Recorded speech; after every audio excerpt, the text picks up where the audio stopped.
JK Yadav Films present JK Yadav Films. परेशानिया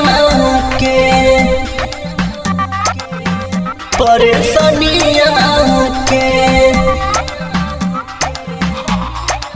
आदेश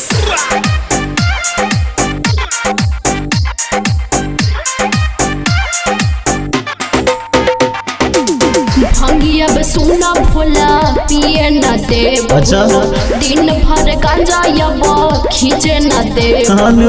ए भोला जी सुना तानी बोला ए हो भंगिया सुना भोला पिए न देव हो।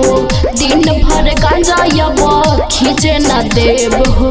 खींचे न देव हो। चढ़ल बा सावन जी लगे ना पावन जी कि अब मानी ना बतिया जी। तो सुना रहल न जाता भी न भंगिया के बुझी ना गौरा परेशानिया के।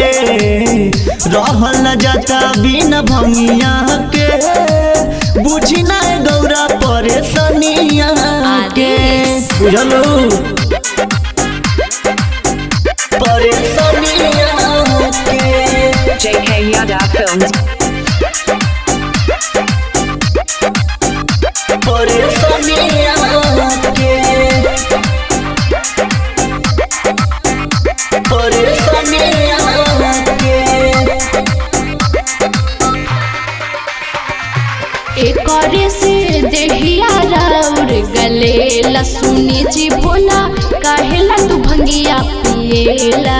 भंगिया पिएला भंगिया पिए करता भीतरी से मान गाजा पिए के काहे ऐसे करता रू बोला गौरा हमसे तू बोला गौरा हमसे बोला गौरा हमसे। भैनी हम परेशान लबतिया के मान बदला अपन रहनिया के। रहल न जाता बिना भंगिया के बुझना गौरा परेशानिया के। रहल न जाता बिना भंगिया के बुझना गौरा परेशानिया के। JK Yadav Films. परेशानिया के परेशानिया के देखा मोहित करे नहीं काबो इनी ससुना ये भोला कहा तारी बात रिसीता। बात रिसीता बात रिसीता। पिसबू न भंगिया त बोल दाना आज हो। सही कहतानी तो तू बारू खिसियात हो बारू खिसियात हो बारू खिसियात हो। और नई रिटेड बामूड हमर सेड की लिखे राजा गीतिया के।